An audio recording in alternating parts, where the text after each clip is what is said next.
You're all going to have a lot of questions, but I want to focus on the issue today, the judiciary, as well as we're talking about the Attorney General's office.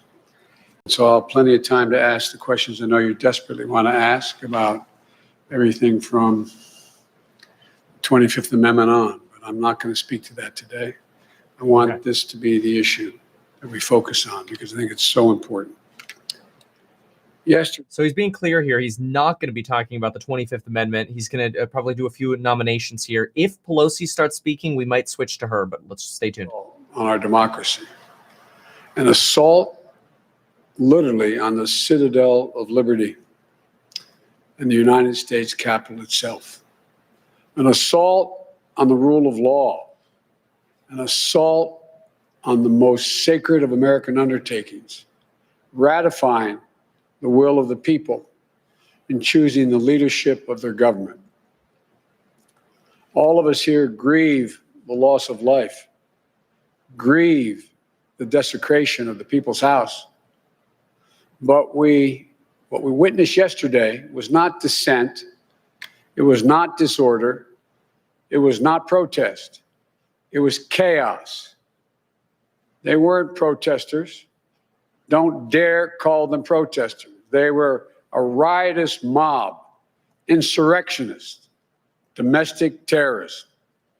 It's that basic, it's that simple. And I wish we could say we couldn't see it coming. But that isn't true. We could see it coming. The past 4 years, we've had a president who's made his contempt for our democracy, our Constitution, the rule of law, clear in everything he has done. He unleashed an all-out assault on our institutions of our democracy from the outset. And yesterday was but the culmination of that unrelenting attack. He's attacked the free press, who dared to question his power, repeatedly calling the free press the enemy of the people.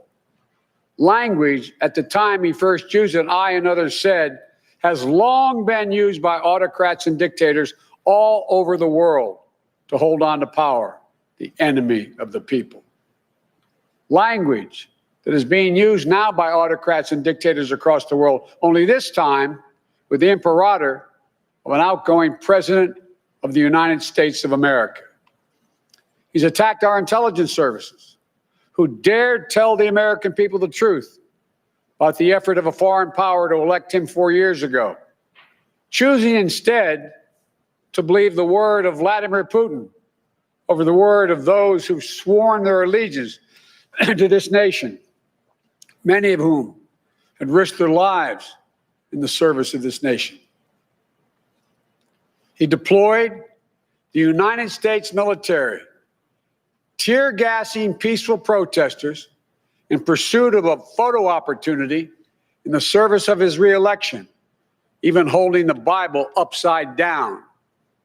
The action that led to an apology from the chairman of the Joint Chiefs of Staff and an outspoken denunciation of the use of military for domestic political purposes from scores of former military leaders and secretaries of defense, led by Secretary Cheney. He thought he could stack the courts with friendly judges who would support him no matter what. They were Trump judges, his judges. He went so far as to say he needed 9 justices on the Supreme Court because he thought that. Uh-oh. He was stunned, truly stunned, when the judges he appointed didn't do his bidding, instead acted with integrity, following the Constitution, upholding the rule of law, not just once or twice or 3 times, but over 60 times. Let me say it, over 60. His feed's lagging a bit. State after state after state. And then at the Supreme Court, as judges, including people considered, quote, his judges, Trump judges, use his words, looked at the allegations that Trump was making and determined they were without any merit. Nothing was judged to put this election in question or doubt by any of these judges. You want to understand the importance of democratic institutions in this country? Take a look at the judiciary in this nation. Take a look at the pressure it was just subjected to by a sitting president of the United States of America. At every level, the judiciary rose to the moment during this election, did its job, acted with complete fairness and impartiality, with complete honor and integrity. When history looks back in this moment that we've just passed through, I believe it will say our democracy survived in no small part because of the men and women who represent an independent judiciary in this nation.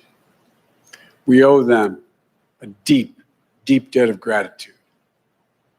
And then there's the attack on the Department of Justice, treating the Attorney General as his personal lawyer and the department as his personal law firm. Through it all, we would hear the same thing from this president. My generals, my judges, my Attorney General. And then yesterday, a culmination of an attack on our institutions of democracy. This time, the Congress itself, inciting a mob to attack the Capitol, to threaten elected representatives of the people of this nation, and even the vice president, to stop the Congress from ratifying the will of the American people in a just completed free and fair election. Trying to use a mob to silence the voices of nearly 160 million Americans who summoned the courage in the face of a pandemic that threatened their health and their lives to cast that sacred ballot.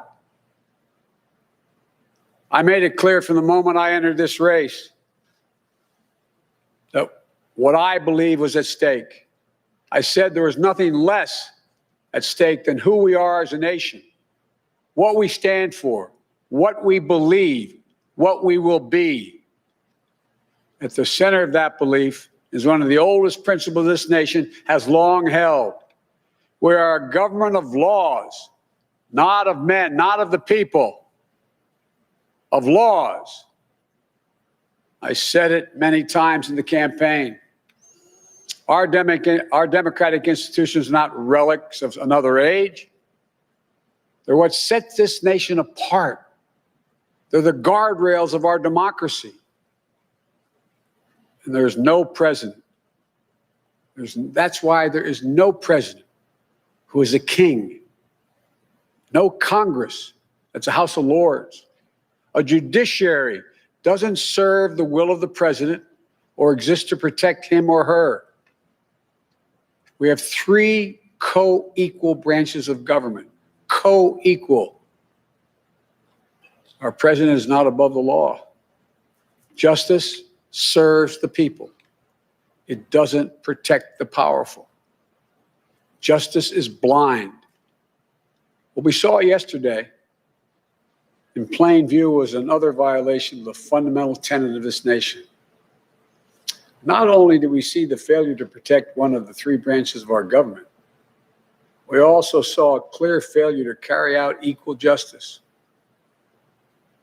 I'm not sure if you used to say in the Senate, excuse a point of personal privilege. A little over an hour and a half after the chaos started, I got a text from my granddaughter, Finnegan Biden, who's a senior in her last semester at the University of Pennsylvania. She sent me a photo of military people in full military gear, scores of them lining the steps of the Lincoln Memorial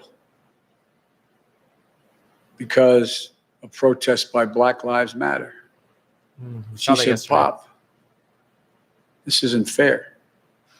No one can tell me that if had been a group of Black Lives Matter protesting yesterday, they wouldn't have been treated very, very differently than the mob of thugs that stormed the Capitol.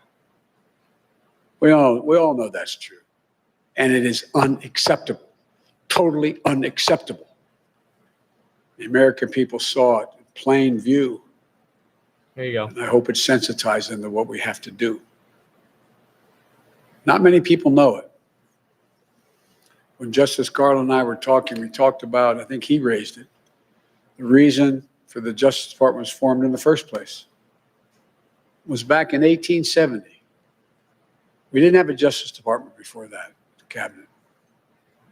It was formed in 1870 to enforce the Civil Rights Amendment that grew out of the Civil War, the 13th, 14th, and 15th Amendments, to stand up to the Klan, to stand up to racism, to take on domestic terrorism. This original spirit must again guide and animate its work. So as we stand here today, we do so in the wake of yesterday's events that could not more have vividly demonstrated some of the most important work we have to do in this nation.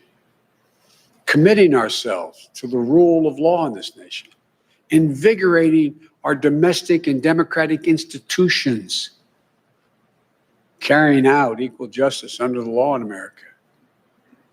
There is no more important place for us to do this work than the Department of Justice that has been so politicized. There's no more important people to carry out this work than the people I'm announcing today. More than anything, we need to restore the honor, the integrity, the independence of the Department of Justice in this nation that's been so badly damaged. And so many former leaders of that department in both parties have so testified and stated that. I want to be clear to those who lead this department who you will serve. You won't work for me. You are not the president or the vice president's lawyer. Your loyalty is not to me. It's to the law, the Constitution, the people of this nation, to guarantee justice.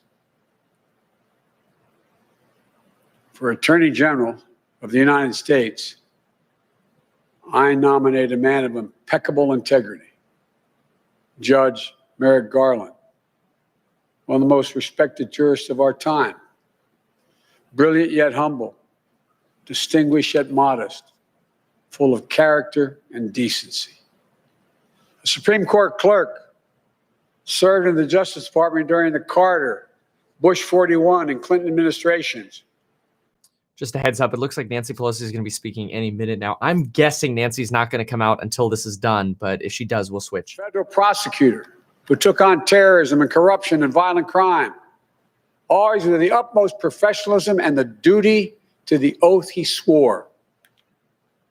Nominated by President Clinton to be a judge on the D.C. Circuit Court of Appeals, considered the second most powerful court in America. Throughout such a long and distinguished career, Judge Garland has earned the praise and admiration of members of bench and bar and politicians of both parties. And despite his busy schedule and prestigious positions, he still makes time to volunteer regularly, tutoring students in Northeast D.C., as he's done for 20 years. It's about character. It's about character. It was no surprise why President Obama nominated him, Judge Garland, to the Supreme Court.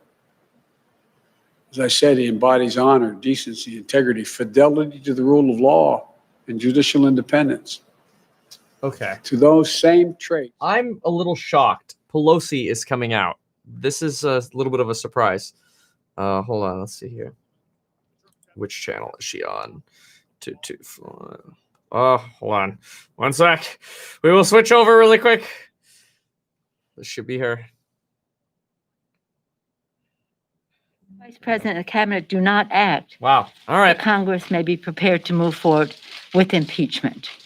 That is the overwhelming sentiment of my caucus. And the American people, by the way. Justice will be done to those who carried out these acts, which were acts of sedition and acts of cowardice. To those whose purpose was to deter our responsibility, you have failed. You did not divert the Congress from our solemn constitutional purpose to validate the overwhelming election of Joe Biden and Kamala Harris as President and Vice President of the United States. Despite the desecration of our Capitol, we upheld in front of the country and the world the bedrock principle that the people are sovereign and that they hold the power to choose their leaders through the ballot, rejecting this attempted coup on the part of President Trump and his supporters.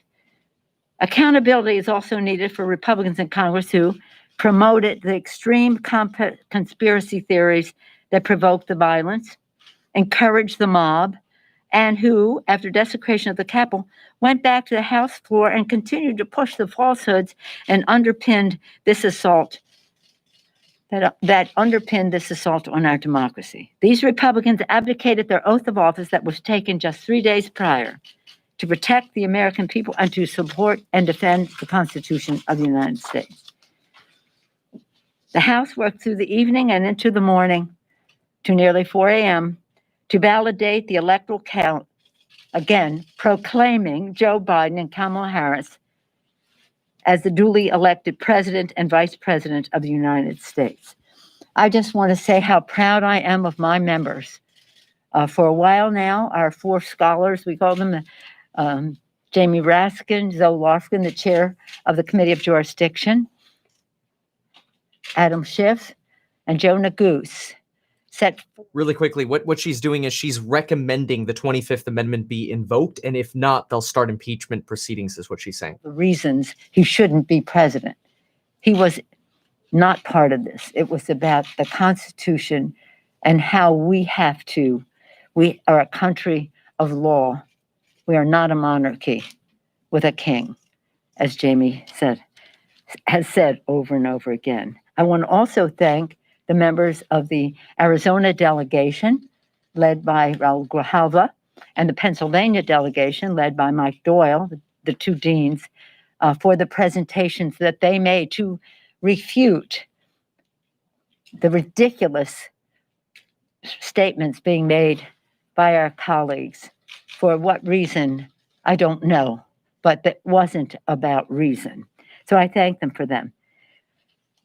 And through all of this week, our swearing in on Sunday, passing our rule and preparing for Wednesday as the week began, the election of 2 Democrats in Georgia because of the overwhelming participation of people at the grassroots level. So many people. I'm so proud of our House members. Congresswoman Williams, the chair of the Georgia Democratic Party, Lucy McBath, the newly elected Carolyn Bordeaux, David Scott, Mr. Bishop, who was the dean of that delegation, and Hank Johnson. Well, they had their plan already, should they have objected to Georgia, as did Nevada, as did Michigan, as did Wisconsin. So we were prepared. Members worked hard about defending the Constitution, honoring our purpose to count and ascertain the Electoral College numbers for the presidency. So I was proud of him. And I did over and over again. We're very pleased now that we have in 13 days President Joe Biden, a Democratic House majority, and a Democratic Senate majority that will work to heal and restore the soul of our nation. I will close by evoking, as I did last night, the Song of St. Francis, our patron saint in San Francisco, whose Song of St. Francis is our city's anthem. Lord, make me a channel of thy peace. Where there is darkness, may we bring light. Where there is hatred, love, despair, hope. The list goes on. And so does the time for healing. Take us down a path of unity for our country. With that, I'd be pleased to take any questions. Yes, ma'am. Speaker Pelosi, would you Should be good. encourage members not to resign so that they can invoke the 25th Amendment? No, but let's go over that list. Why wouldn't they, if you're a member of the cabinet, a secretary in the They cabinet, need 13 you're in plus a line of Pence. succession to the presidency, president, vice president, speaker of the House, Senate leader, pro tem, and then secretary of state. When, just for information of some, when you have the 25th the 25th Amendment invoked, that would be calling upon the vice president, as we hope to do, to take the lead and with a majority of the cabinet to be able to unseat the president of the United States, a very dangerous person who should not continue in office. This is urgent. This is emergency of the highest magnitude.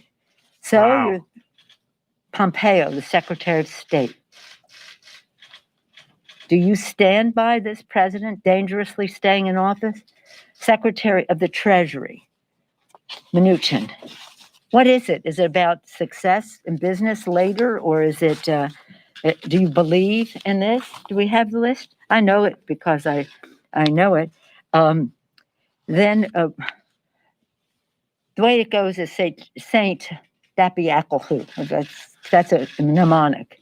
Secretary of State, Secretary of Treasury, Secretary of Defense. The acting Secretary of Defense. I don't know what authority he may have, but he certainly has to answer for where the National Guard was yesterday. Secretary of, then Attorney General Barr. Do you subscribe to the presidency of Donald Trump after the act of sedition he committed yesterday? It's next Postmaster General, but that's in when our founders put it together. Interior. The list goes on. Ask each member of the cabinet, do they stand by these actions? Are they ready to say, in the next 13 days, this dangerous man can do further harm to our country, an assault on our democracy, on the first branch of government? By the way, I think Schumer is talking now too. Let me just quickly jump. This is ridiculous. Like Biden, Pelosi, Schumer, all talking at different events at the same time. We'll probably stick with Pelosi because she's going to do the Q&A, and that's going to be more interesting. Okay, but I think Schumer might just be talking to New York. There are some courageous Republicans who are speaking out. I salute Secretary of Defense Bill Cohen and others defense secretaries who've signed the letter, even before yesterday, about what is going on in the White House and how that is not a good thing for our country. And the message that it sent to the world. A complete tool of Putin, this president is. Putin's goal was to diminish the role of the view of democracy in the world. That's what he has been about. And again, his enabler has been Donald Trump for a long time. That's why I said in that photo She when just I'm called leaving Trump a tool. his meeting with you, Mr. President, all roads lead to Putin. Jeez. Putin wants to undermine democracy. That's what he's about domestically and internationally. And the president gave him the biggest of all of his many gifts to Putin, the biggest gift yesterday. My friends, we are in a very difficult place in our country as long as Donald Trump still sits in the White House. Yes. You said you may be forced to pursue impeachment. Under what circumstances would you do that, and how Well, long if Pence doesn't go for it, they would have to do it. to play out before going down that road? Well, it's a simple matter. In terms of the Constitution, the vice president, working with the cabinet, more than 50% of the cabinet, can immediately improve the security of our country. Pence is the quick option. Congress is the slow option. Jamie Raskin has passed legislation that enables another step in the 25th Amendment process. The 25th Amendment process is when it is determined that the president is unfit for whatever reason to be president of the United States, in case some people don't know what that is. And he clearly has indicated that over and over again. And by inciting sedition, as he did yesterday, he must be removed from office. While it's only 13 days left, any day can be a horror show for America. So the next step would be that Congress, and this can be done quickly, can establish a commission very fast of maybe former presidents, cabinet people who know something about health, the health of the president and the rest, and that group can make its recommendations to the Congress. List goes on. Having said that, if the best route, the most immediate route would be the vice president to recognize the danger of the Donald Trump presidency and take this action. A. B, my members are very much interested, as are, my phone is exploding with impeach. But president must be held accountable again. He likes. That's funny. So she's getting a bunch of text messages. We would be prepared to do that, but I don't have immediate plans because we haven't even been to sleep since the folly of the Republicans deciding we should go until 4 o'clock in the morning for no purpose whatsoever, except to be enablers of the president's sedition by undermining the elections. Imagine that, the president of the United States undermining the elections in our country. So in any event, we would be prepared. How long are you willing to give Pence? 24 hours, 48 hours? Just a realistic, I don't know how quickly he might respond. We'll see. And that could be You said quick. there's great urgency. The clock is Yeah. clearly ticking. There's 13 days. That's right. How long are you willing to give the cabinet and Pence until they make a Well, I decision think before that they you will. start your own procedure? I don't think that it'll take long to get an answer from the vice president. It'll either be yes or it will be no, and we'll see. But we Okay. want to make sure. Today? Do you expect an answer today? We would hope. But Mr. Schumer, the new majority leader of the Senate, and I have made our interest in this known. So we'll They're being very aggressive. The media. It's hilarious. for it. And in answering for whether they're prepared to do that, they are answering for the behavior of Donald Trump. You go straight to Yes. the floor next week. You Yes, sir. go straight to the floor next week. Yes, sir. The security breaches here. Chuck Schumer's talking about firing the sergeant at arms over there. Are you thinking of a similar step over here? What are you going to do to address the security breaches on the Capitol? Well, let me just say that is a very important question. Let me hold for a moment because it is not, we have to do the after action review. I am calling for the resignation of the chief of the Capitol Police, Mr. Sund. Oh wow. And I have received notice from Mr. Irving that he will be submitting his resignation. Having said that, we have the after action review, but it goes beyond the Capitol Police. It goes to the FBI. What was the shortcoming in their intelligence that they provided? It goes to the Department of Defense. How long did it take for them to respond or anticipate the need for the National Guard? It goes to many other elements of the executive branch. And I think we have to have the full review. But from the standpoint of, well, let me just say this. Many of our Capitol Police just acted so bravely and so with such concern for the staff, for the members, for the Capitol of the United States. Many of them, and they deserve our gratitude. But there was a failure of leadership at the top of the Capitol Police, and I think Mr. Sund, he hasn't even called us since this happened. So I had made aware that I would be saying that we're calling for his resignation. Now, in that score, getting back to what was underestimated, that the President of the United States would not be as insightful Perhaps somebody thought for a moment that he would be patriotic before he leaves office for just this once. So again, the fact that these people were incited, and you know what? Last night, I don't know if you heard on the floor, but some of the Republicans and their enabling of the president's bad behavior have said those were not Trumpites. They were Antifa invading the Capitol, disguised as Trumpites, right? So we have a problem here with the enabling that is going on with the Republicans in the Congress as well, and undermining the election, again, enabling the president.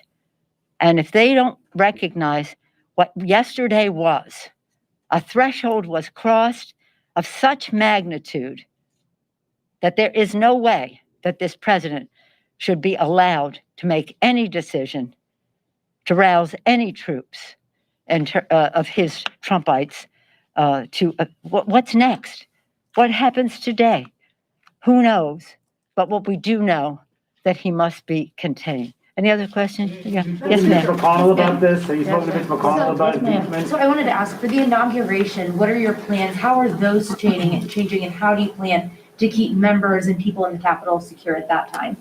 Well, I'll go back to my original point. We have 13 days more of Donald Trump to deal with, who was a danger to our country. So when we talk about the inauguration, that is a national security event. And that rises to a different level of security protection. We want every day at the Capitol to be deemed a national security event, so that there's no, well, I didn't know, and blah, blah, blah. That highest level of concern, intelligence seeking, redundancy if necessary to protect.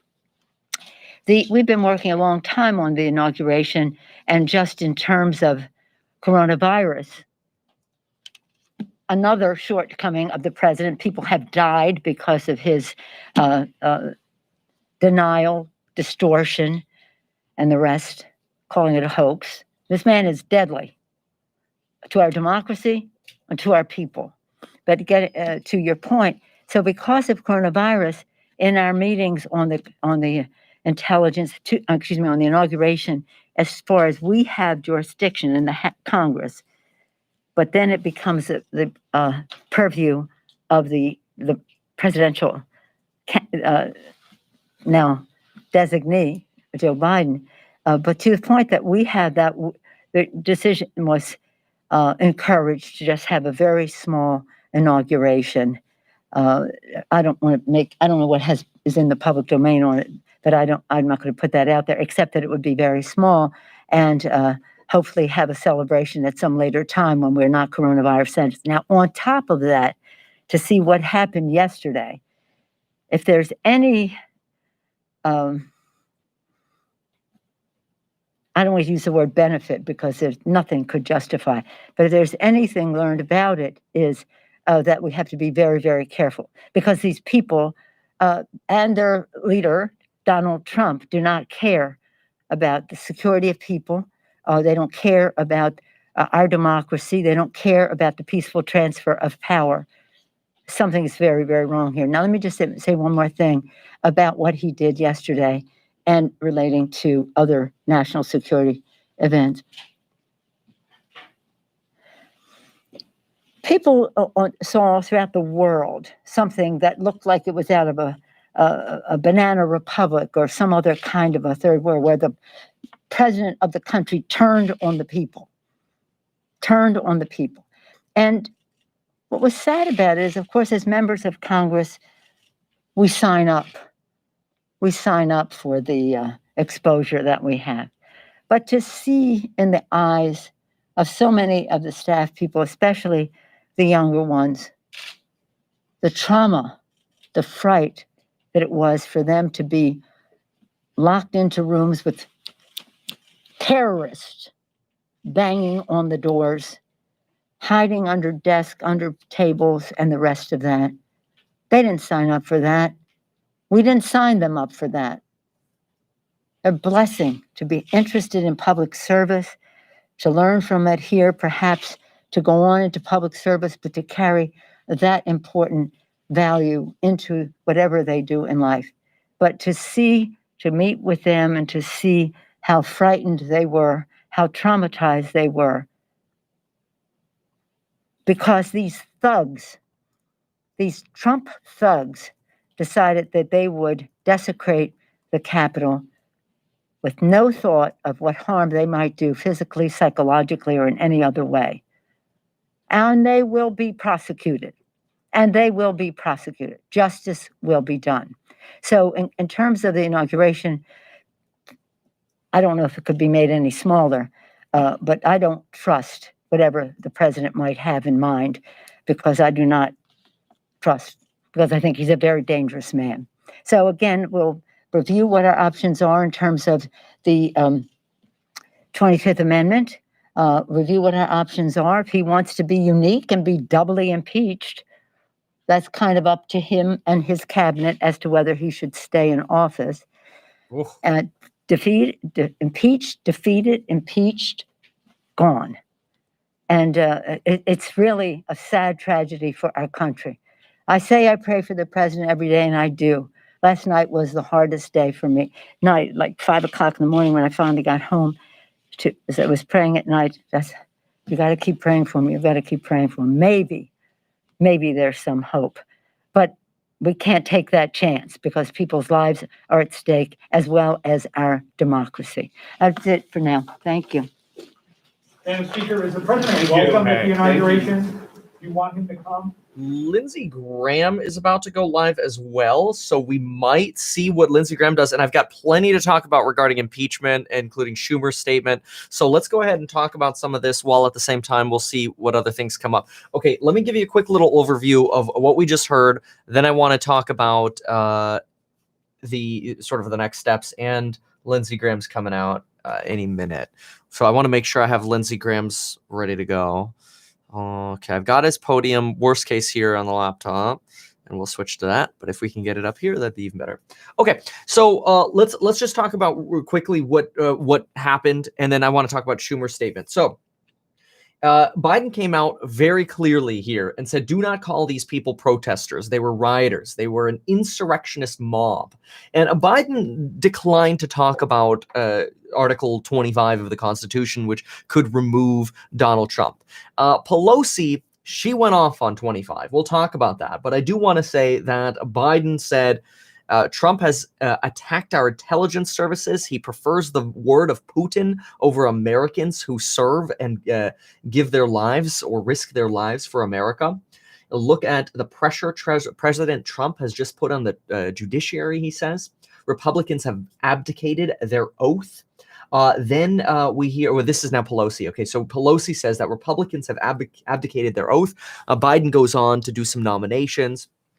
So then we switch on over to Pelosi. We hear that Pelosi says she recommends, we cut right into, as she's saying this, we recommend the 25th Amendment be invoked. So how that works is Mike Pence has to say, okay, we're going to do the 25th Amendment essentially, and then get 50%, or in this case, at least 13 cabinet members, acting cabinet members, to join him. And then they can instantly remove Donald Trump. So they could instantly take Donald Trump out of power.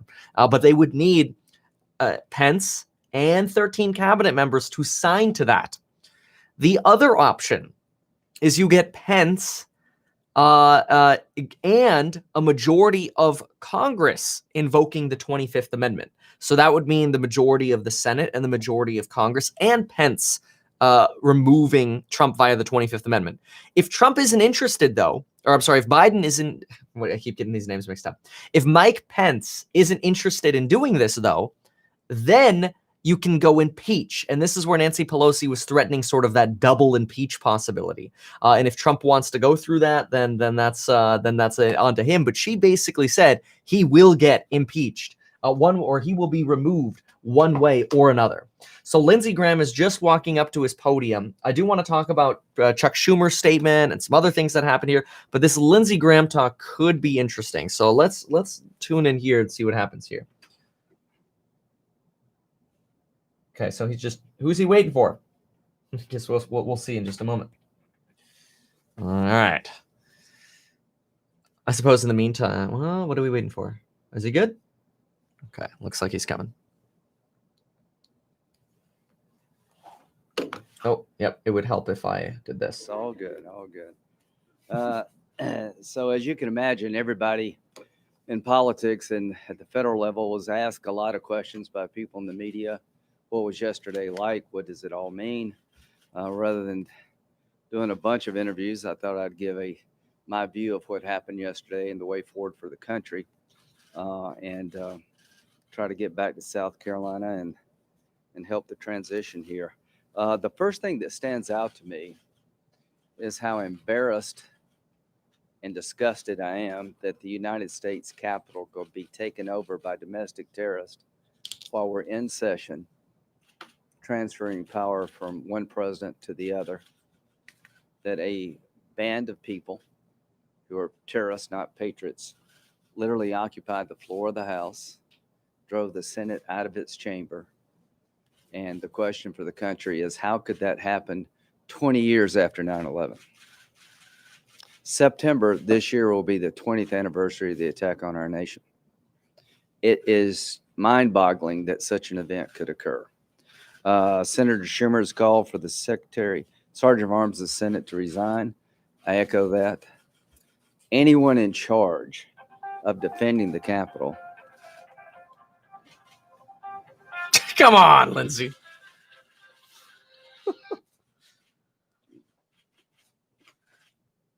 He's got to learn the through the pocket mute. Anyone in charge of defending the Capitol failed in their duties.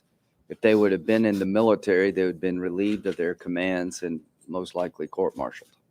So the first thing that has to happen is to hold those accountable for failing to defend the nation's capital while the Congress was in session. Why am I worried? It would have been so easy for a terrorist organization to infiltrate this movement. The lone wolf terrorist, I think we've got a pretty good grip on. But political protest in this country is the heart and soul of who we are. But we haven't been protesting lately. We've been burning down cities. We've been attacking federal courthouses. We've been looting in the name of social justice. And now we've occupied the Capitol. This needs to stop. To my Democratic colleagues, I share your disgust and embarrassment and determination to make sure that what happened in our Capitol never happens again. But you need to speak up when this happens in other places. Lawlessness in one place breeds lawlessness everywhere. When one cause resorts to violence and people are not prosecuted, other causes believe maybe this is okay. So the mistake we made is when people tried to destroy the courthouse in Portland, they weren't prosecuted to the full extent of law. When they occupied Seattle, they weren't prosecuted to the full extent of the law. When they attacked the acceptance of the nomination of President Trump here in D.C., virtually no one was prosecuted. It's good to hear everybody wanting prosecutions. Some are late to the dance. I was there from day one. So let's reset and move forward until every political movement out there, no matter how just your cause in your own mind, using violence will not advance your cause. It will only lead to your personal incarceration, or if you go too far, to injury. So what am I calling for? I'm calling for a joint task force to be assembled and spend all the time and money necessary to identify every person who breached the security of the Capitol, who occupied the chambers, who invaded offices and destroyed property. There's a ton of video evidence out there. I was interviewed this morning by 2 FBI agents. They came to my house wanting to know if I had any surveillance cameras outside my house. I did not, but I'm encouraged they're on the case. Trust me, in the social media world that exists today, it won't be that hard to find thousands of people who took the law in their own hands. The people sitting in the chairs need to be sitting in a jail cell. Whoa. The people who attacked the Capitol Police need to be charged with attacking a police officer. Sedition may be a charge for some of these people. Wow. So I will, for the next 6 years, God willing, every week ask of the Department of Justice, starting with this Department of Justice and the next Department of Justice, what kind of progress are you making in holding those accountable, the domestic terrorists who took over the House and the Senate chambers and laid waste to Capitol Hill? What do you need that you don't have? If you need more prosecutors, money will not be an object.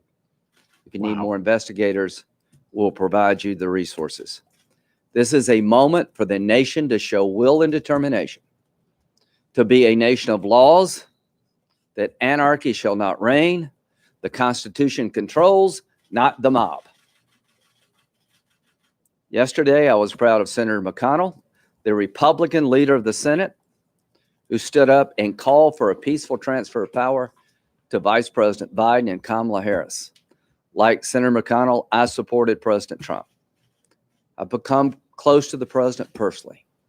I think his president has been consequential from a conservative point of view. It has been an amazing 4 years in terms of judges, securing the border, a vaccine in record time, deregulating the economy, cutting taxes, historic Mideast peace agreements, the destruction of the caliphate, on and on and on, was tarnished by yesterday. When it comes to accountability, the president needs to understand that his actions were the problem, not the solution.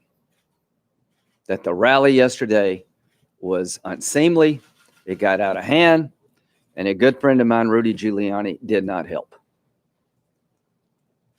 I said on the floor of the Senate, I cast my vote accordingly, that Joe Biden is the legitimate president-elect of the United States. Are there irregularities in this election? Yes, I'm sure they are. Have they been overblown? Absolutely. There's been a constant effort by people from the president's legal team to provide misinformation, to distort the facts, to make accusations that cannot be proven. That needs to stop. As to the 25th Amendment being invoked, I do not believe that's appropriate at this point. I'm looking for a peaceful transfer of power. I'm looking for the next 14 days to reset, and we will hand off power in a traditional sense by being a peaceful transfer. I talked to Mark Meadows this morning. The transition is going well. It is fully in place. I talked to the president's legal counsel, Pat Cipollone. He is doing everything he can to help the transfer occur. As to these two gentlemen, most Americans will never know the service that Mark Meadows and Pat Cipollone and those under their charge provided to this country over the last year. Talked to Secretary Mnuchin today, who's in Israel.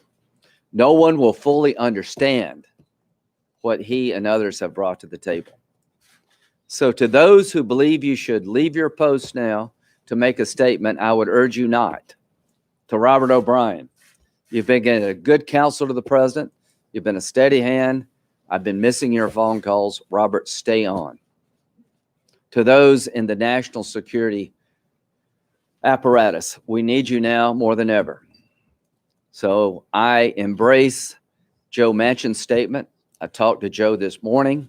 He has called for those around the president to stay in place to ensure that we can have a peaceful, efficient transfer of power.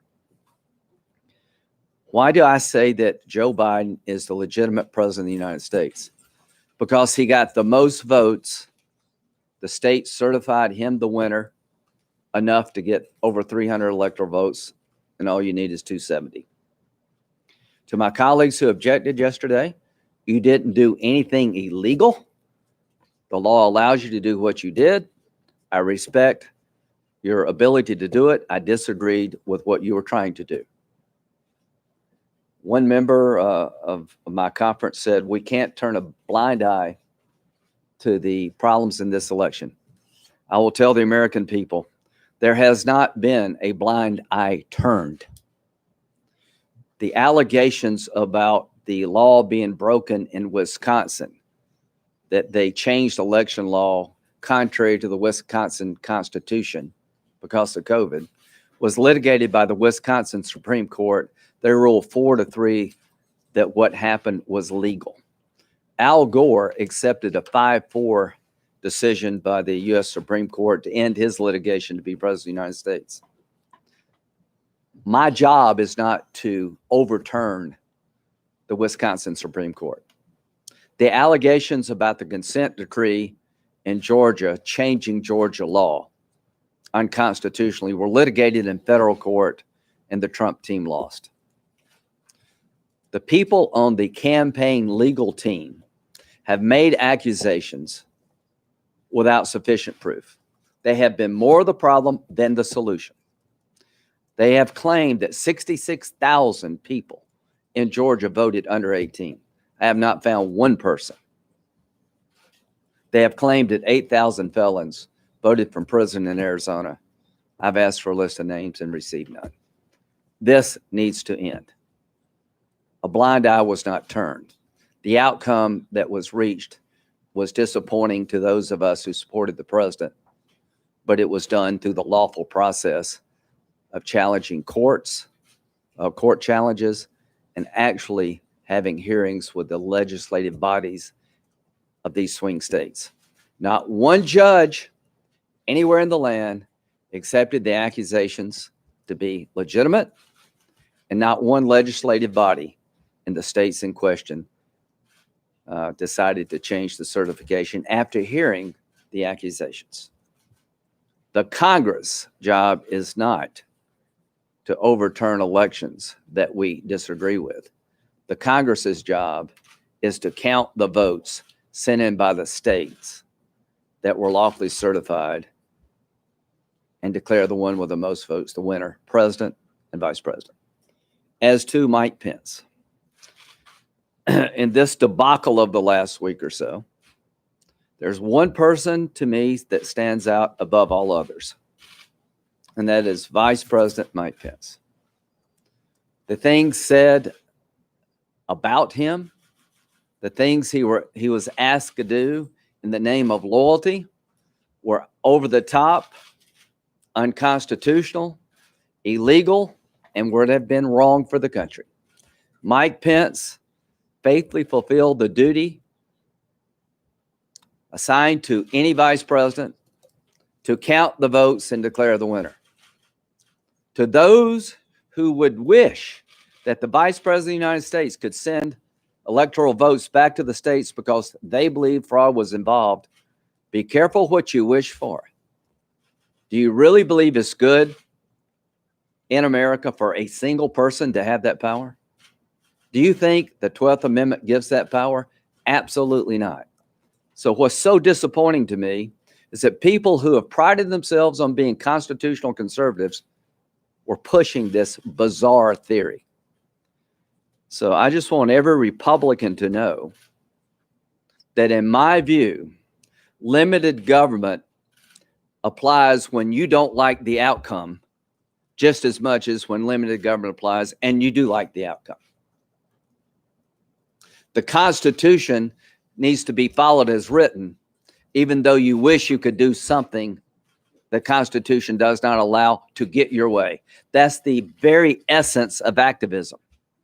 To those who were pushing the idea that Vice President Pence had the power to unilaterally set aside certified electoral votes from a single state or send them back, you have cheapened the idea of constitutional conservatism. So when asked to do something against conservative values that would be harmful to the nation, Mike Pence said no. Other people chose this moment to advance their personal causes. I have found in this job over time, moments like this come back to haunt you if you're doing something you shouldn't be doing. So January the 20th, I intend to be there. Wow. I am hoping that President Trump will allow his team to continue to work closely with the Biden transition team to transfer power peacefully, that President Trump will focus on some of the achievements he has accomplished, remind the country of the consequential presidency he has had, accept that he fell short and a new president will be coming, and to turn down the rhetoric and allow us as a nation to heal and move forward. To my Democratic colleagues, I ask the same of you. Then I'll take questions. Very good. Senator Graham, you were one of President Trump's biggest critics during the 2016 election. Then you became one of his biggest supporters. Do you have any regrets in your support of him and what this has led to at this moment? No, I was a opponent of President Trump, and I got beat like a drum. I didn't scratch. I had a decision to make. I said everything I could think about regarding him as a candidate. The people of South Carolina spoke. He won my state and he became president of the United States. So I decided then it's not about me. It's about my job as being a senator from South Carolina. People from South Carolina wanted me to work with this president, and I did. I did the same with Obama. I'll do the same with Biden. But this is a Republican president. He changed my opinion of who he was through his actions. Yesterday, though, and helped incite a mob Yeah, riot. just let me get there. The reason I've been close to the president is I think he's done tremendous things for this country. I think the judges he has nominated have been outstanding choices, and we saw yesterday an independent judiciary. I think people like Bill Barr were the best people in the country to be attorney general at the time they were. I think what he did to destroy the caliphate was long overdue. It makes it safer. I think getting out of the Iran nuclear agreement has led the way to peace between the Arabs and the Israelis at a level I would have never imagined. I think he's brought order to the border. He listened to me. He asked my advice about judges. When I got upset about Syria, he listened and he actually changed his policies. I could never get Obama to do that. Obama, I had a good relationship with him, but with Senator McCain, we begged him, do not leave Iraq. But he did. As to yesterday, it breaks my heart that my friend, a president of a consequence, would allow yesterday to happen. And it will be a major part of his presidency. It was a self-inflicted wound. It was going too far. And here's the one thing I can say. The next 2 weeks can begin to right the ship depending on how the president behaves. And over time, his presidency will be viewed in a fuller context. I have absolutely no regrets of helping this president make us safer, more prosperous. I've enjoyed my relationship with him. I say these things not because of animosity. I say these things because I have to. But Senator Graham, after being so close to this president for 4 years, do you think that you and other Republicans had more of a responsibility to speak out, both privately and publicly, when he said things that were untrue, when he ginned up his base? Do you think that that would have made a difference yesterday? I think the Trump presidency has been poorly covered by people in your business. I think that from the time he took office, there's been an effort to cover his presidency in a way that I think is not helpful to the country. I have spoken up. There has been an effort to believe everything that Trump did was wrong before it's proven or not.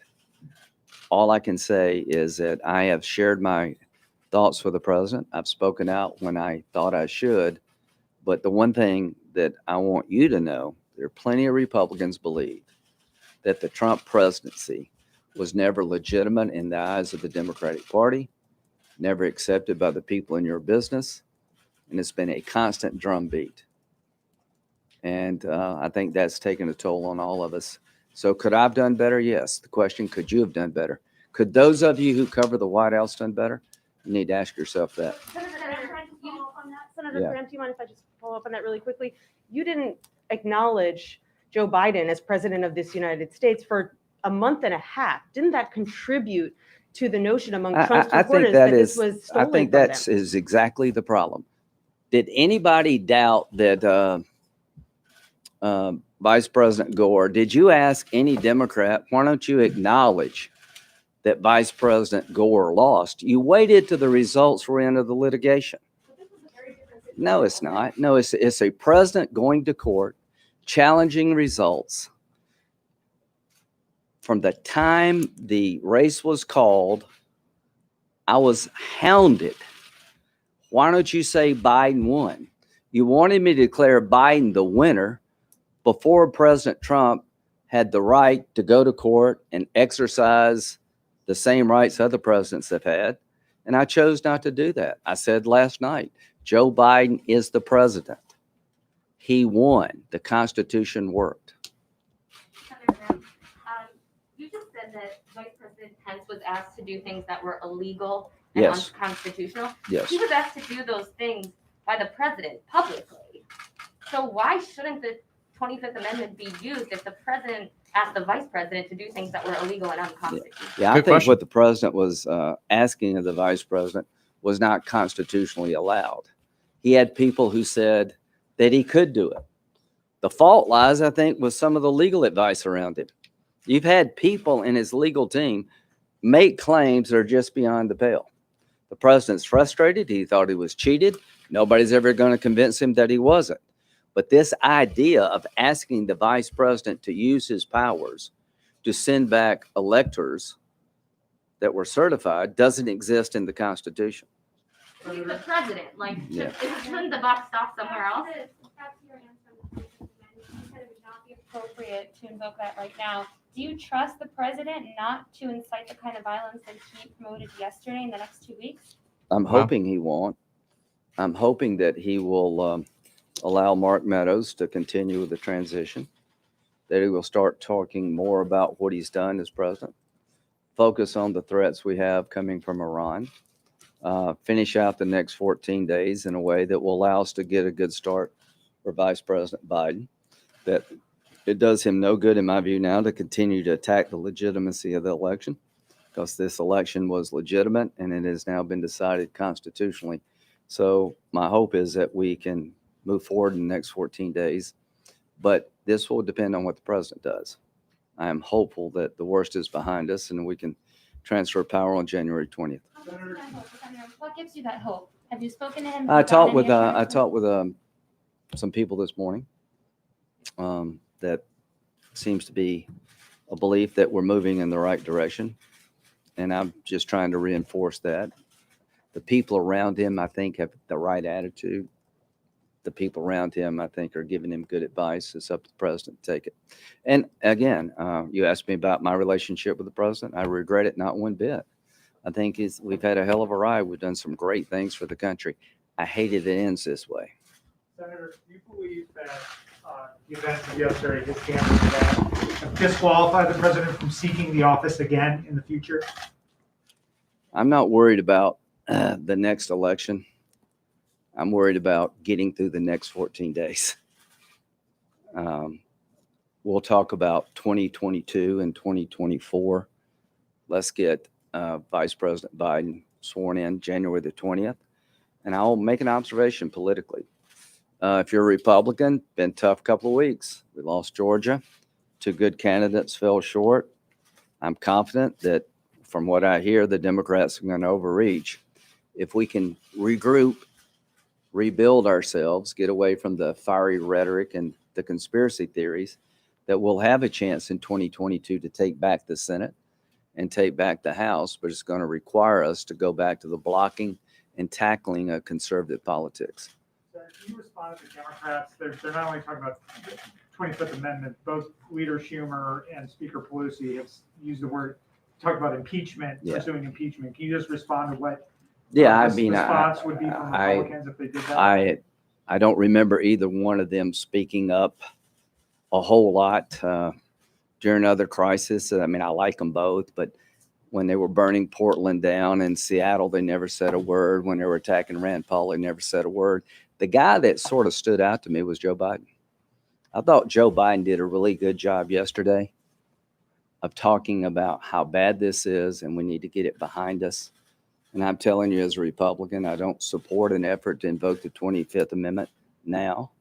If something else happens, all options would be on the table. But Wow. I hear from Schumer and Pelosi just political talk. Senator, what kind of role do you think that President Trump should take in the next 13 days? Should he be more public? He's been banned from some suspended from some social media platforms. And what kind of role would you like to see Vice President Pence play? Well, I'd like to see President Trump help unify the country. I don't know if he's going to come to the inauguration. It's up to him. I wish he would. I wish he would come and acknowledge that the transfer of powers has occurred, but that'll be up to President Trump. He shouldn't come unless he feels like it's the right thing to do for the country. Things like that would go a long way. I think he should talk about what he's done. I think he should focus on some policy achievements and basically let the Biden administration know that I have secured the border. Here's how I've secured it. If you change these policies, we're going to go back to chaos. I think he should talk about how we've gotten all these peace agreements between the Arabs and the Israelis. That's by being tough on Iran. I think he should explain to the American people the successes of his policies. And that not only will be helpful to Vice President Biden, soon to be President Biden, but he will have a responsibility if he changes those policies. If I were the president, I would highlight what I've been able to do at the border and explain to the Biden administration this worked. How did we get these peace agreements between these Arab nations and Israel? How can you do more? Why do you think he can't do that? Do you believe, after spending so much time with him, that he is mentally unwell, as some of his aides have said? I think he's very frustrated. He thinks the election was stolen. I think he's got some very bad advisors around him that push ideas that are not sound. I think the president has got good people around him now. I think Mark Meadows and Pat Cipollone and others are giving him good counsel and good advice. I am here today to answer your questions, to say what I think. I think the best thing the president can do is encourage a transition to be peaceful, to be professional, and to use the voice he has in the next 14 days to talk about his successes and to bring us together. He has a voice, and I would like him to use that voice to bring us together and to focus on his accomplishments. And we're going to soon have a new president. I promise to work with Vice President Biden to the extent I can. There's things we can do, and there are things we're not going to be able to do. He hasn't done it the last 4 years. What makes you think he can do it in the last 14 days and bring people together? Well, I think he has, in the last 4 years, accomplished major things. Now, in terms of a personal style, he's been divisive. All I can say is that many of us on the conservative side believe that the coverage of President Trump has been over the top. I was here during the Obama years. Good example. The Mueller investigation you covered breathlessly turned out not to be the event that it was billed to be. And when we looked at the abuse at Department of Justice and the FBI, you found it in the obituary page. That Fox, no, y'all covered it for the most part. That's a double standard. I think that the problems that Hunter Biden have, if a Trump had done those things, it'd be front page news everywhere.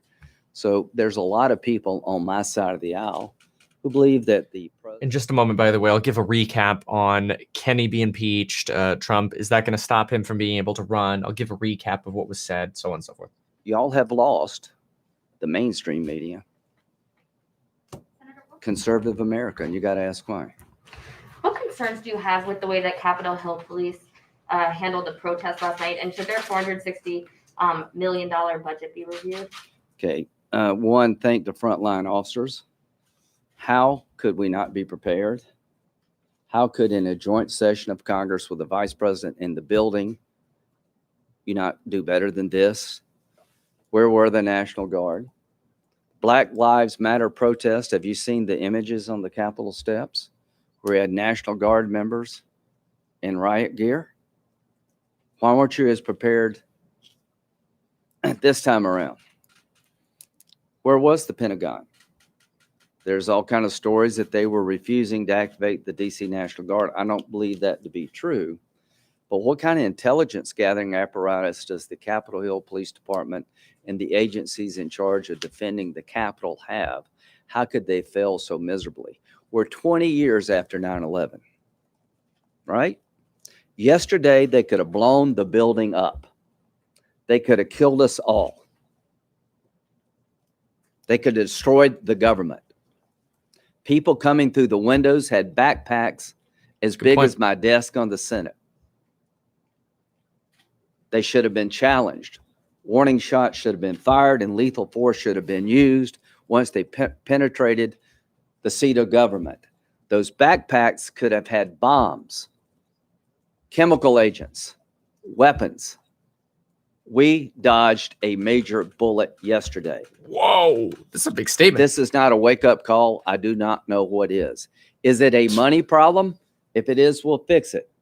Is it a leadership problem? Obviously. Is it an intel failure of the highest proportions? Absolutely. So I will end where I began. There are so many storylines for the last 48 hours. Many of them political. This one has brought us together. Bernie Sanders was as upset with what happened as I was. I was talking with Bernie about how could they come in and take over the Senate. And he said, get them out of there. To his credit, Bernie wanted a forceful response to the domestic terrorist who occupied the House and the Senate. So let's end on this note. Yesterday, the Capitol of the United States was taken over by domestic terrorists that are not patriots. They overwhelmed the Capitol Police. They destroyed the House. They took over the place and sat in the presiding officer's chair. They went through my desk, and all of us had to go to a single room to be protected. This shall never happen again. We've lost our will and our determination to stand up for law and order. And when you let a courthouse be attacked and nobody gets prosecuted, the next thing you know, it gets worse. To all the mayors out there who have discord and unlawful behavior in your city, get on top of it. I'm not a mayor. I'm a United States Senator. I accept responsibility for fixing this problem. How do you fix this problem? You adequately resource those in charge of defense. You hold those accountable. And if they fail, you fire them. And you prosecute the lawbreaker. All of these images of people sitting in these chairs in Pelosi's speaker's chair, office chair. We know who that person is. They should go from sitting in the speaker's chair to a jail cell. Thank you. Wow. Very, very powerful speech here, or press conference, whatever we want to call it, by Lindsey Graham. Really powerful here. So let's do a little recap on what Lindsey Graham said. Then let's try to put together everything we've heard from Schumer. Actually, you know what? Here's a little replay of Schumer. Let's just get a quick little peek, just so we can get a taste of what he's saying. This is just starting. This is a replay from about 20 minutes ago. He told them to march down Pennsylvania Avenue. And he said, you will never take back our country with weakness. President Trump's lies fed the crowd. He directed their anger at Capitol Hill, and his demagoguery whipped them into a frenzy. Let me be clear. These were rioters, insurrectionists, goons, thugs, domestic terrorists.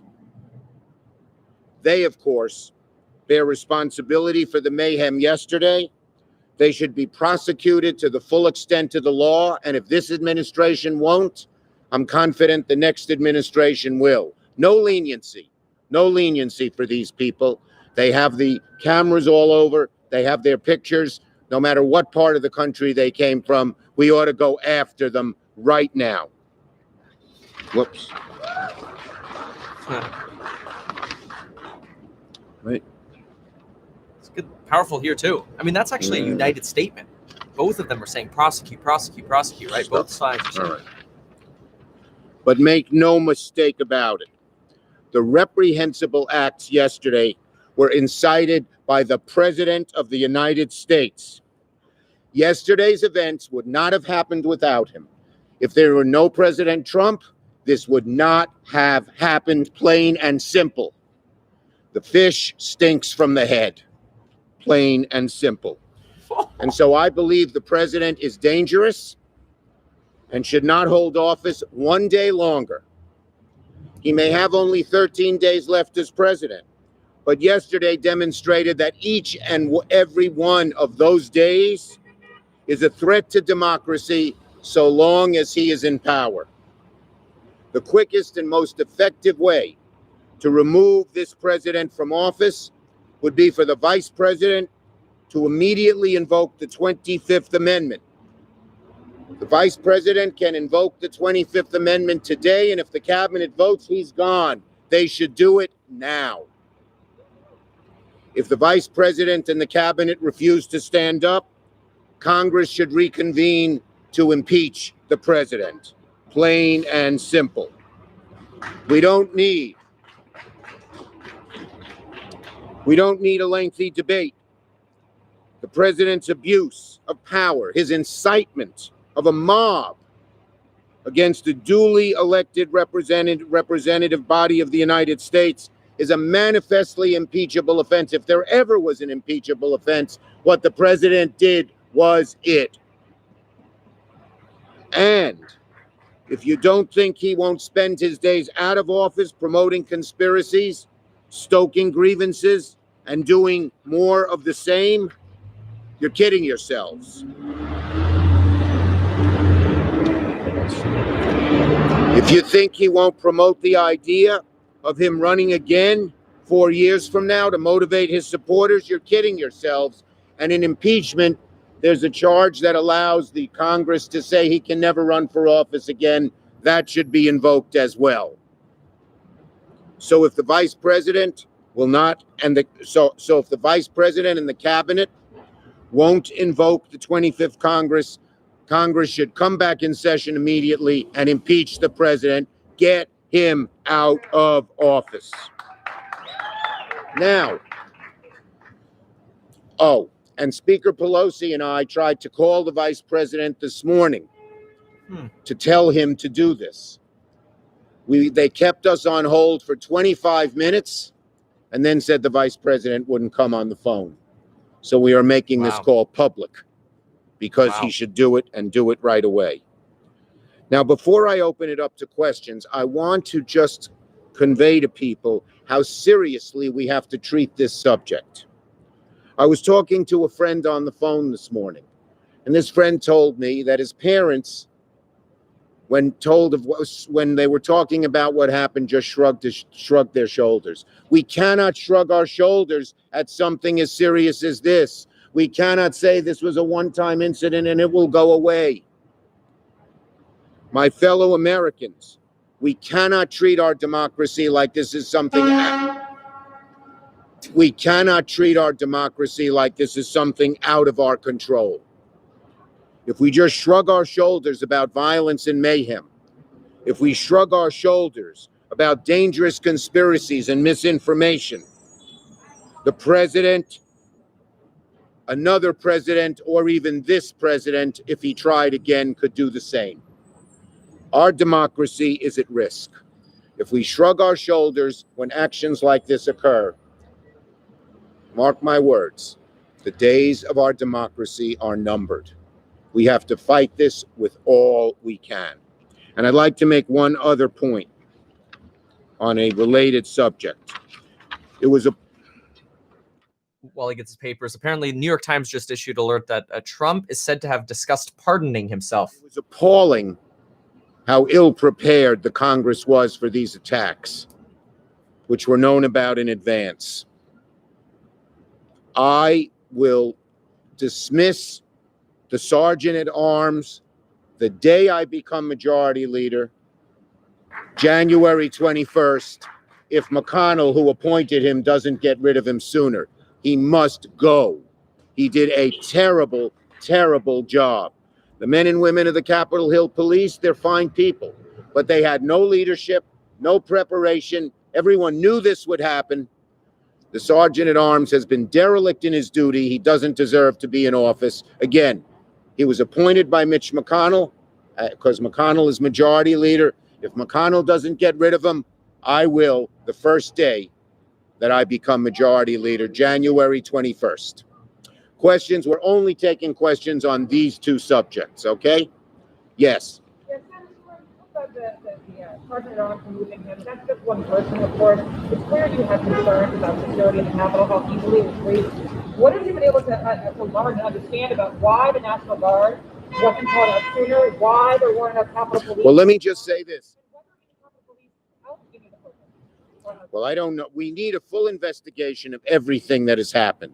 The dereliction of the Sergeant at Arms, the lack of security preparation, and if any Capitol Hill Police shirk their duties. We will get that when I become majority leader if it's not done sooner.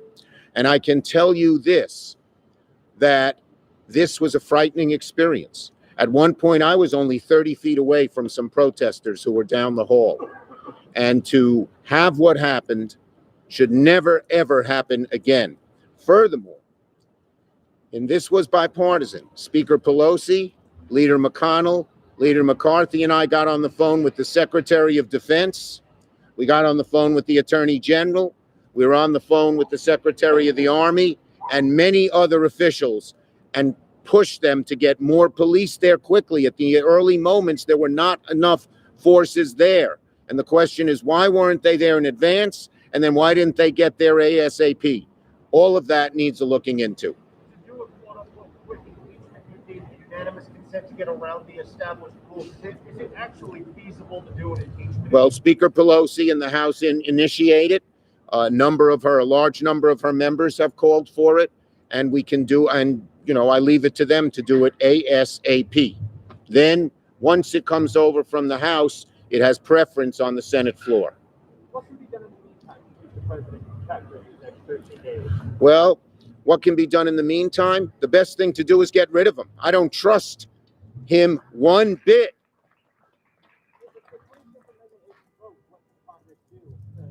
Impeach. If the 25th Amendment isn't invoked, the next best thing is impeachment ASAP. In terms of support, who have you got on the Republican side to convince Pence and see as someone that has the power? I don't care if you're Democrat, Republican, liberal, conservative from the Northeast, South, or West. If what happened yesterday doesn't convince you that the president should be out of office now, then something is very wrong with your beliefs about democracy. Have you gotten support from Republicans? We'll see what happens. Okay, we got good support yesterday on the floor of the Senate, and hopefully they're thinking about it now. The FBI have a website up yet? That's not the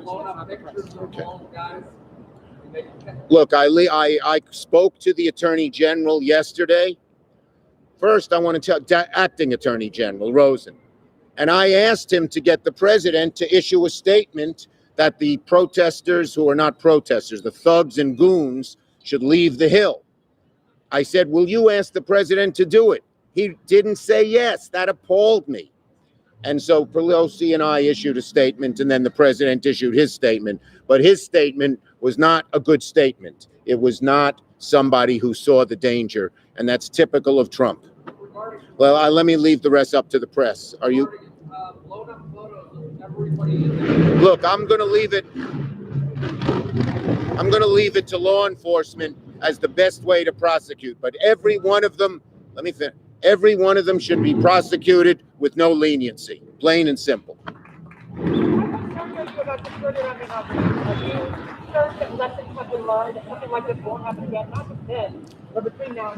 I know that they are taking very serious measures with the inauguration, and I do know that there's not going to be a lot of crowds near the inauguration. But they better look at what happened yesterday and look at the inauguration with give it a double, triple, quadruple look. That'll be up to the legal authorities. I have to look at the legal authorities. Biden also just said that if this had been Black Lives Matter protesters, this would have been a completely different story. Well, look, we all know throughout America that racism is endemic. And so I tend to agree with Joe Biden's statement. Okay? In general. Sarah? Mayor Bowser has said that there will be a review within Washington, D.C. law enforcement. Do you have a message for her and for the city authorities that might be looking into how this happened? Well, we talked to Mayor Bowser on the phone, and she was ready to send the D.C. National Guard in quickly, and it took the DOD too much time before they got there. Okay. Thank you, everybody. The speaker did just say that she would be moving forward on impeachment. Good. Well, I support Speaker Pelosi's move to do impeachment, and should the House impeach, I will do everything I can to get the Senate to move as quickly as possible. Thank you, everybody.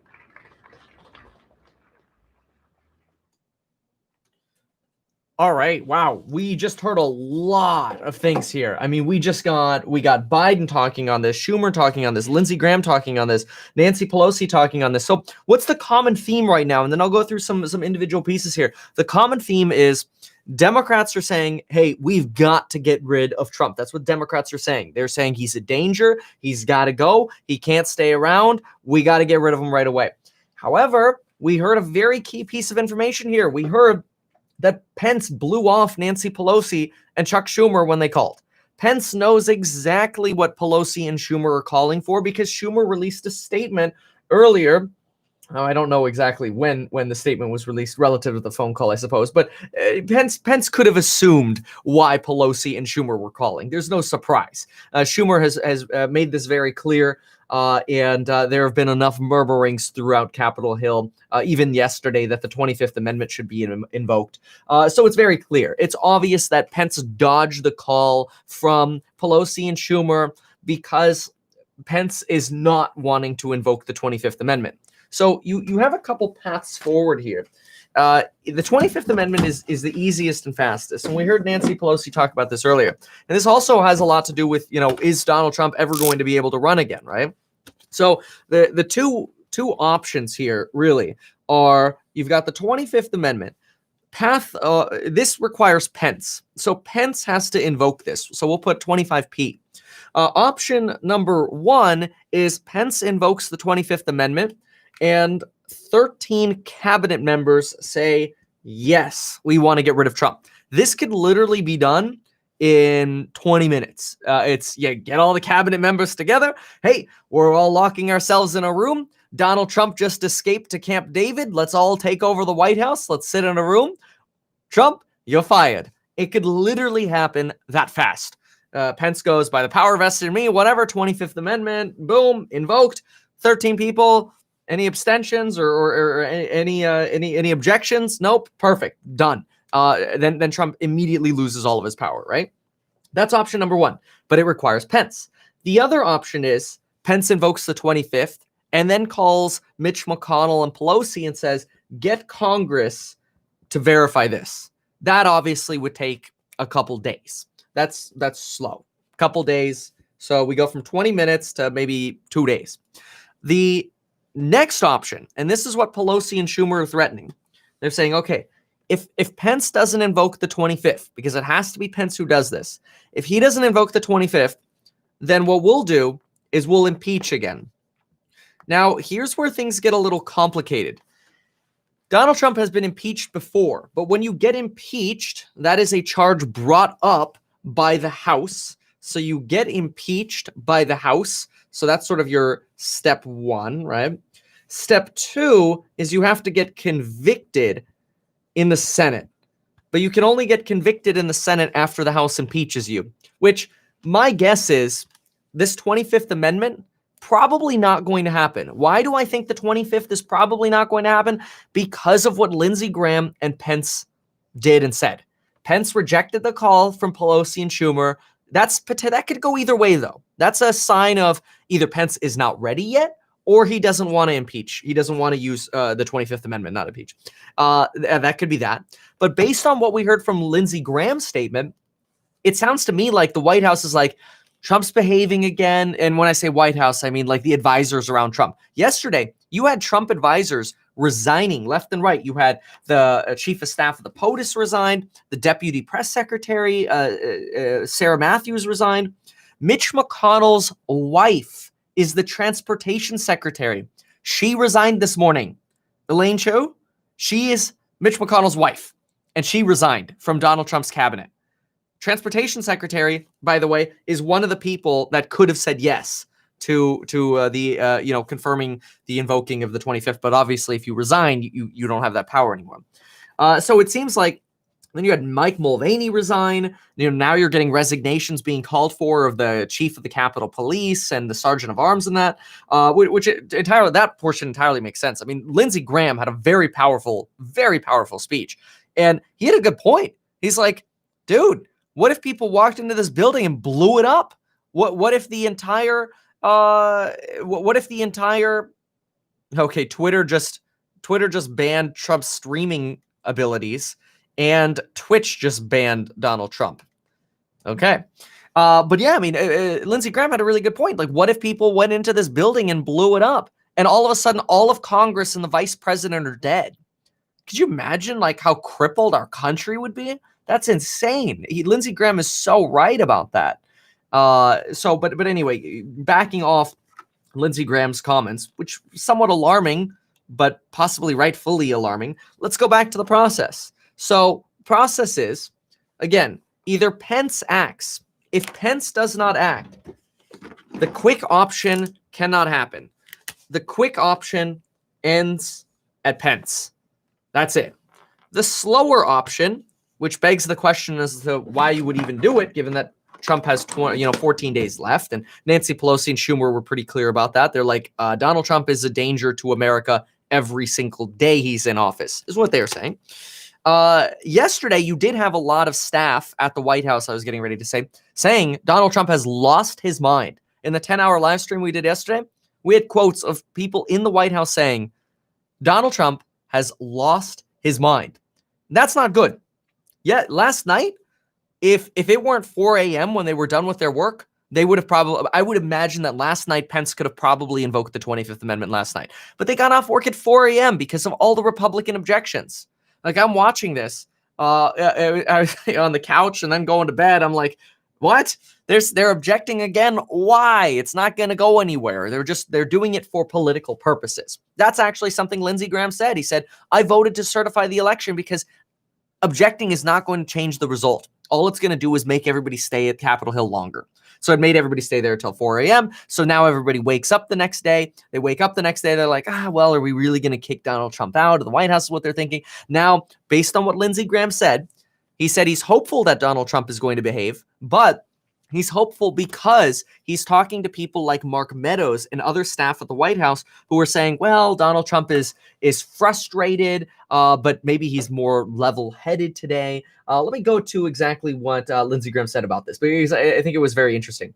Lindsey Graham had a lot to say. Lindsey Graham also made the arguments that, look, we are not prosecuting these rioters enough. We need to prosecute heavily. That's something we had heard very consistently between Democrats and Lindsey Graham here, who's somewhat speaking on behalf of Republicans today, since we haven't gotten other Republicans really coming out here providing information like this. We haven't heard from McConnell, for example, other than a statement on the travesty of what happened yesterday, but nothing regarding impeachment or removing Trump.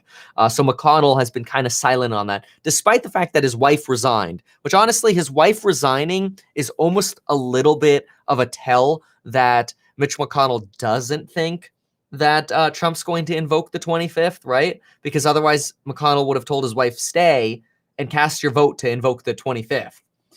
But anyway, so Lindsey Graham gets obviously is extra. Okay, here we go. He says Trump is frustrated. He has had advisors who gave him bad advice. Those are people sort of egging on the election claims is what Lindsey Graham is saying. But Lindsey Graham says now, though, he has Meadows and another person, somewhere I wrote down his name, but it doesn't matter. He's got a couple people who are patriots. They're doing good jobs, and patriots in the sense of the good sense of the word here, now that has been blurred a little bit yesterday. And they are helping Donald Trump make the right decisions. So you're kind of now getting these messages from the White House that Donald Trump probably isn't going to get the 25th Amendment invoked on him. So he's not going to get kicked out that way because the White House feels like they've been able to tame the dog, so to speak, to settle him down a little bit. Hey, you know what, Donald Trump, why don't you just get on Marine One, fly to Camp David for the next 2 weeks. Maybe you need to get out of DC and just clear your head a little bit and let us run the government for the next 2 weeks. That's possibly what's happening here. Donald Trump has left. He is on his way. Well, he's probably there already to Camp David.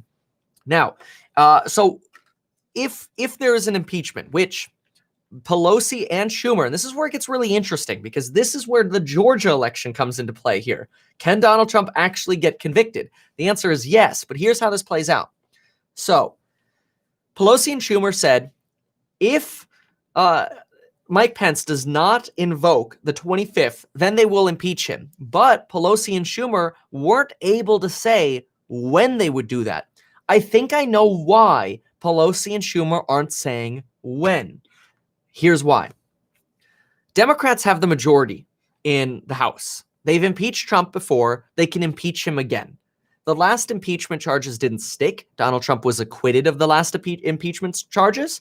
And it's almost as if he was never, he wasn't convicted, right? So that means that any of the punishments, like he can't run again, those all go away. But here's what can happen. When this goes over to the Senate, right now with Mitch McConnell in the lead, Donald Trump probably wouldn't get convicted. But what if the two senators that were just sent from Georgia come into power, and now the Senate has a simple majority being able to actually convict Donald Trump before he leaves office? Now, if that happens, guess what? If Donald Trump gets convicted, 2024 for Donald Trump is off the table. Donald Trump would not be able to run for president if he gets convicted. So the big question in all of this is, okay, when are the two senators from Georgia coming? So the two senators from Georgia, they get sent to the Senate after Georgia certifies the election. Technically, Georgia has until January 22nd to certify the election.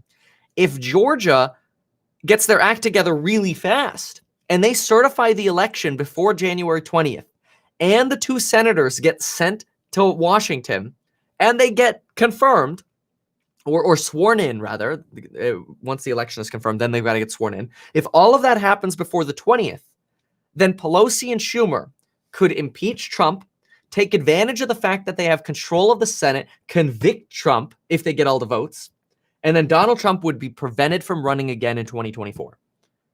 Because it's very interesting. You've got Schumer saying, and this kind of like teases that a little bit. You've got Schumer saying, make no mistake, Donald Trump will continue trying to divide the country after these next 2 weeks go by. Nothing's going to change, is what Chuck Schumer says. So if you have that kind of belief, and Pelosi is not telling, hey, you know, what time would you, or like what day are you considering impeaching Donald Trump? And at the same time, the White House is like, we're just going to hide Donald Trump over here at Camp David to lay low for the next 2 weeks. It's entirely possible that A, nothing happens, or B, I think this is the only other viable alternative for Trump to actually get impeached.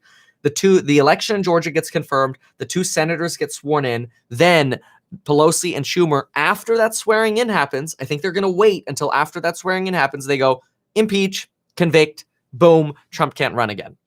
Now, Trump, apparently this just broke per the New York Times. Donald Trump has been discussing pardoning himself, which somewhat implies maybe that he recognizes that he might be in some legal hot water after this. Although that has been something that has been rumored since even before yesterday. Now this you have to take this with a grain of salt. I mean, you kind of have to take the New York Times one with a little grain of salt too, because that is more of a Democratic source. But this is more of a claim here. New York Times is more stating something that they may have heard. But anyway, CNN is saying maybe they're the same thing. CNN is suggesting there's sufficient support to impeach Donald Trump a second time. But again, impeaching him in the House doesn't matter. Pelosi and Schumer don't want to. I mean, Pelosi did kind of imply like, hey, if Trump wants to get impeached again, if he doesn't want to resign, fine, we'll impeach him again. She did say that.